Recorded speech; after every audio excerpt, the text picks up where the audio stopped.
It's so funny when I cut my mustache because my lower half looks blonde. Anyway, cracks me up every time I chop it off. That looks so funny. I'm funny looking no matter what I do, but check this out. They gave me a real ticket. I thought they were gonna print out one of the PC code or the QR code ones. They gave me a real ticket, and it's going on my fridge. So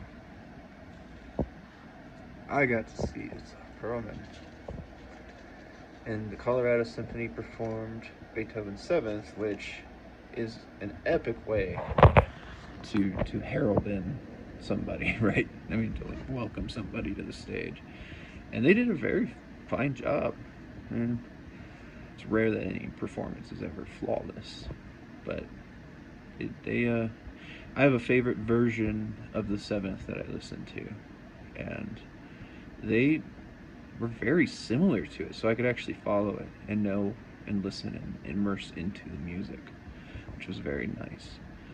And but the problem with me is that after the seventh symphony goes by so fast, my brain's still in it, and people are clapping, and then they're like getting up and going to go get more drinks or something, and there's an intermission, and I'm like sitting there, I'm like having a panic attack because I'm just trying to wallow in the music. Like my brain is still playing the music and reliving it, and I'm being rushed, and so it was kind of unnerving and a little scary. I find that, and but after that, Itzhak fucking perlman, right? I mean, so he goes up, and he didn't play very long. It was so sad. I was just heartbroken that he didn't play more. He didn't come out. He didn't do a what do they call those? Maybe if I stayed around like and waited, maybe he would have come out and played again or something. He came out 3 times for a standing ovation. He It is so different seeing these people play in person than all the years of my. I have this stereo. I have clipped speakers that have varied sizes of speakers. And then I have my grandfather's. I think they're Samsuis with a 15-inch all the way down to tweeters, and it's like I have a very nice amplifier for these things, and I would use my real ear of my own music to tune my speakers so that I could get the most out of what I listened to. And so I studied violin for years. I mean, I have a very sensitive ear. I've passed the violin blind tests, and so I knew kind of what I was going to get to experience. I had no idea if Itzhak was going to play his Stradivarius, and I was just, please, please, please, please, please, please, the whole fucking time. He comes out and he's just, he's talking, telling jokes. He's a pretty funny guy. Some of his jokes I laughed at, other jokes everybody else laughed at. So, like, I don't know. I think I have a very similar sense of humor to him rather than cue humor. And some stuff I didn't understand because the set was for playing music from older movies like Casablanca and Schindler's List. And so I didn't want to know what he was going to play. I didn't listen to anything prior. I didn't have any expectations. I just wanted to go in and listen. That's all I wanted to do. And I wanted to have this just no expectations. Itzhak's getting older, so these guys, when they get older, they become more flawed in a great way. And he's playing better than he's ever played. Honestly, I was shocked. I was listening to it, and I was just like, all his virtuosity, all that training, he smoothed everything out, and it was just beautiful. The violin for the first piece didn't sound right, and I was like, oh god, he's playing a copy or something. Because I was analyzing, I was like, well, yeah, the soil has a sort of a smaller top to the body and a larger base. It's compared to a lot of other Stradivarius and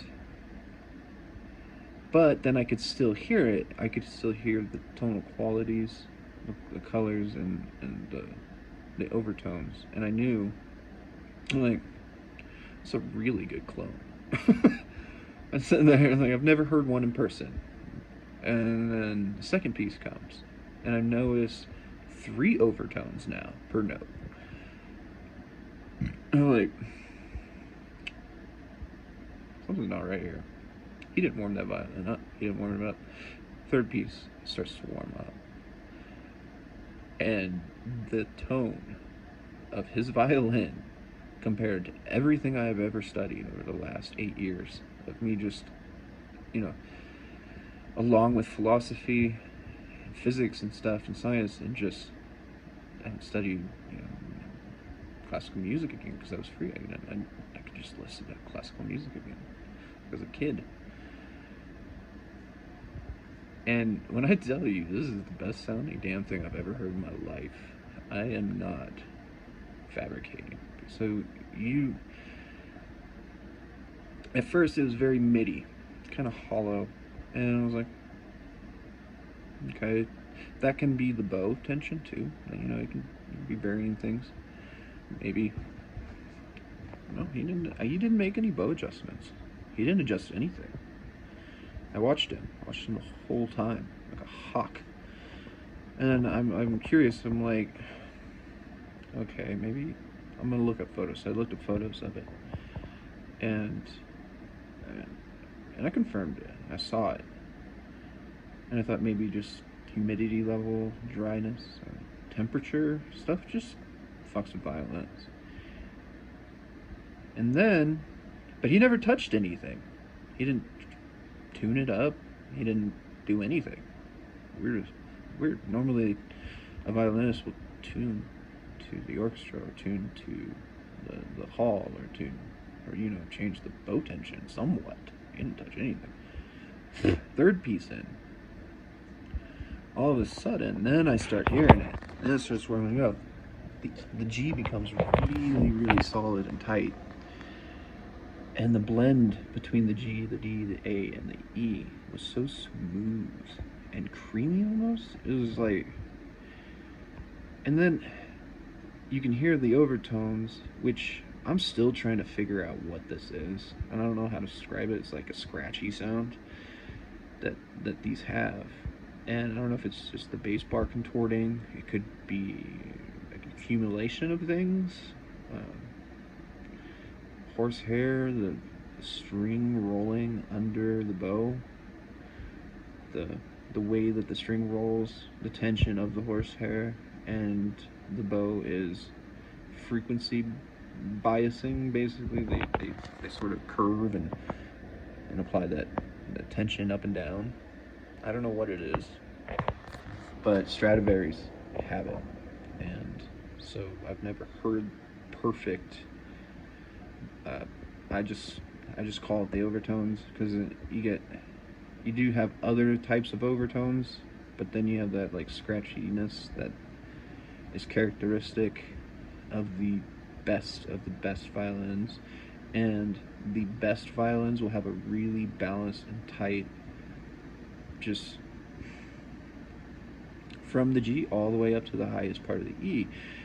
But it's extraordinarily rare to hear that on the upper registries of the E string, and it went all the way past the second octave of the E string, or the first octave, almost up to the second, and then it gets into this thing where he can make it mellow tone if he wants it to, by using less vibrato, or he can make it sing by how he activates the string. And he got so sweet, and I was just like, And then everybody start clapping, and I'm zoned out, and the lady next to me is clapping really loudly. I don't like. I'm a musician. I don't like when people clap. When I would play out, and I would only play out like open mics and stuff because I didn't like making money. I would I would never give people an opportunity to clap. It drove me nuts. I hated it. It just it's too imposing if you go to an open mic and people are just clapping the same way for every song. You don't know what people like, and it you don't relate to the audience. You can't. So what I would do is I would create bridges and fills. And so I'd play one song and then work out the ending of the song to be the beginning of the next song. To avoid people clapping, I'd just play for 15 minutes straight. That's kind of around the time when I think, I lost the, the joy playing for people. And I realized nobody actually liked my music. It was just an open mic and you're required to clap. I think maybe that's why he zoomed off. Because once he was done, he did what I used to do. He just took his little scooter and turned around and went, he just zipped off, man. That thing's got some horsepower. He's gone. I'm like, please, an encore. Play some Bach. Just something. You know? You don't have to play the Chaconne. Please play the Chaconne. But no, and then people just kept clapping, and he came out 3 times, and that was it. He turned the lights on, and then just get out.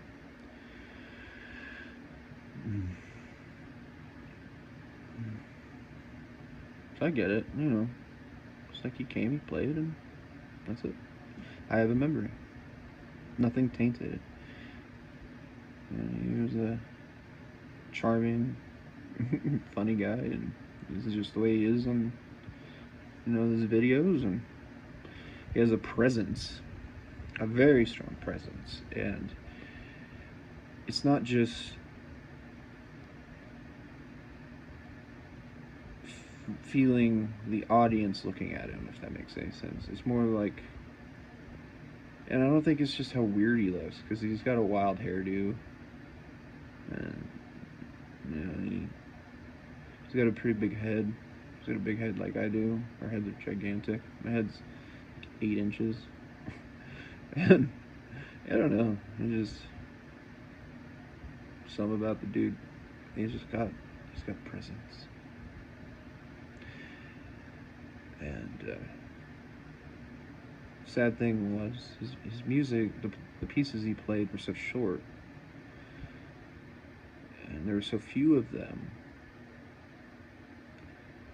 that you just got this little taste of how beautiful Stradivarius can sound, and it was just unfucking believable.